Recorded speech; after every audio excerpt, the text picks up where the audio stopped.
This is SSPTV News, brought to you by Samsung Productions and the Hazleton Standard Speaker. We'll tell you how to find out if you have unclaimed property in Pennsylvania next. Hello there, friends, and thank you for watching. I'm Ken Carr, and let's get to today's local information. Do you have money or baseball cards or comic books waiting for you at the Pennsylvania Treasury? Today's news feature is about unclaimed property. Here's Lisa Sugart. Did you know that there are $4 billion worth of unclaimed property at the Pennsylvania State Treasury? Well, to find out if you're one of the lucky ones that has some of that unclaimed property available, we are talking with the man who knows all about it, James May. And James is the Regional Public Affairs Manager for the Pennsylvania Treasury Office. James, thanks for joining us. This is really interesting. I knew there was always unclaimed property, but I didn't realize how much. So this is a big thing. You're trying to find out the people who have this property available. Well, 1 in every 10 Pennsylvania residents on average has money, unclaimed property at the Pennsylvania State Treasury, and the average claim is about $2,000 each. So there is a lot of money, and we have a new Pennsylvania State Treasurer, Stacey Garrity. She actually comes out of the private sector, and as such, she sort of has this mentality of a private sector person, not someone who spent a lifetime in government. She wants to return that money to the people because it's the people's money. And so there is an effort underway right now to return as much money as we possibly can to the people, because this is really our money. This is not money that belongs in Harrisburg. It's not tax money. This is money that for a number of reasons has gone down to Harrisburg into what is, you can almost sort of think of it like a big lost and found down there for money across the state that comes down there. And you're right now we have about $4 billion, that's billion with a B, $4 billion worth of unclaimed property down in Harrisburg that we're trying to return to Pennsylvania residents. That's amazing. So where does this property come from, and what types of property are we talking about?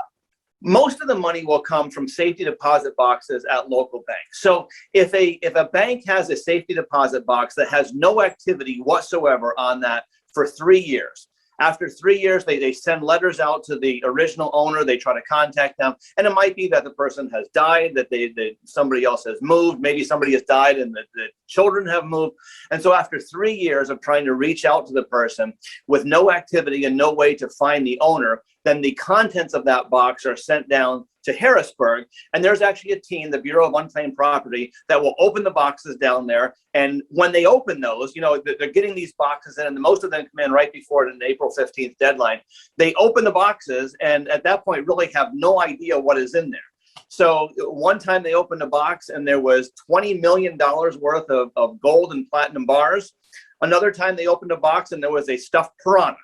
But it can also be things like stocks. It can be and unclaimed employment checks that don't normally come down in the box, but there'll be unclaimed employment checks, stocks and bonds, and just the whole gamut of things that come down. With tangible items, eventually, these are items that have been for 3 years. Nobody has made a claim to them. They've tried for 3 years to find the original owner. After 3 years for tangible items, they will sell those items at auction, and then the money goes into the general fund in Harrisburg. But people can make claim to those in perpetuity, forever. You can go and you can make a claim, and there's a verification process you have to go through, but you can make a claim to whatever money assets that you had. Even if it was sold at auction, you can still go back, and whatever the value of that was at the time, you can make claim to that. The one exception to that is military decorations. And when military decorations come down, those are the items that will never be sold. And so we have a team right now. It varies. It's right around 700 military decorations that we're in the process of returning to veterans or their family members, the descendants, the next of kin, that we're trying to work to get these military decorations back. So that's the one exception to the policy that, after 3 years, the items are sold. Military decorations are never sold, and we're trying to work to get those back to the veteran or their family members at this point. Now, for someone watching this, can they claim it for a deceased relative, only for themselves? How does this work? Tell us the steps to go about claiming it or finding out if we have something.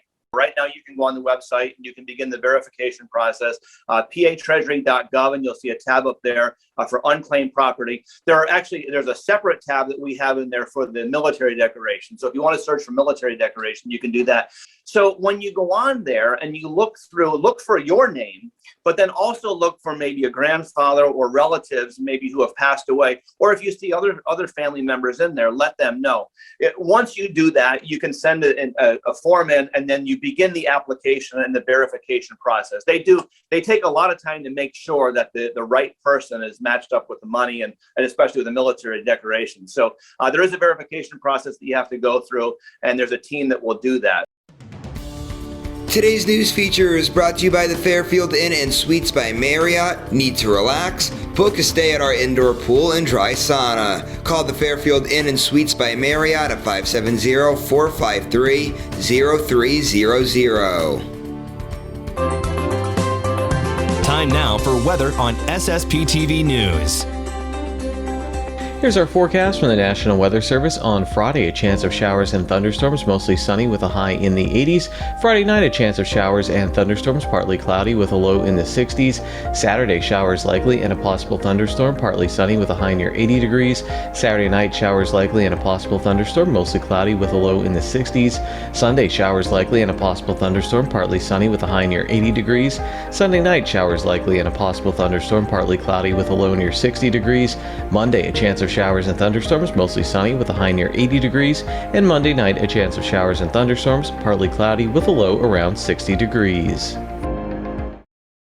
The weather is brought to you by Valley High Food Drive-In in West Hazleton. They're open Monday through Saturday from 4 p.m. to 8 p.m. and Sunday from 1 p.m. to 8 p.m. These hours may vary as they work on staffing for the summer, so call ahead or check them out on Facebook.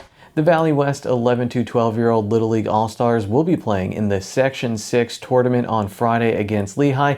They're trying to keep their dream alive of playing in the state tournament that's being held on their home field. The Pennsylvania 11 to 12-year-old Little League All-Star Tournament at Whispering Willows Park in Cunningham starts in 9 days. Today's countdown is brought to you by the Brass Buckle Mexican Restaurant. Hit a home run just across the street from Whispering Willows Park. Ken Pollock Ford, the most important option on your next vehicle is your dealership. Make that dealership Ken Pollock Ford, your #1 most trusted dealer. Boyer's Food Market, shop fast and save money. Over 6,000 items on sale every day. Valvella Law, seriously injured in a car accident? Call us. And All Care Home Care, your loved ones deserve the very best. For excellent home health care, call 570-459-3002. Coming up, sports psychologist Dr. Jared Spencer tells us how to stay mentally and physically healthy. And next, information on veteran services at State Representative Tara Toohill's office. Rockin' the River is back this summer on Friday nights along the Wilkes-Barre Riverfront. Food vendors will start serving food at 5 p.m. and music will begin at 6 p.m. For more information, you can visit rockinlc.com. Swing for Sight 2021 will be held on Friday, July 23rd at Sand Springs Country Club in Drums. For more information on the event, you can call 570-455-0421 or you can visit communityservicesforsight.org. And that's today's Talk of the Town. SSPTV News would like to send sincere condolences to the family and friends of Ronald Fairs of Dallas. Anyone with information is asked to call the Luzerne County Coroner's Office at 570-825-1664. Today's social and obituary report is brought to you by Harmon Funeral Homes and Crematory. Call 570-788-0977 or go to harmonfuneral.com.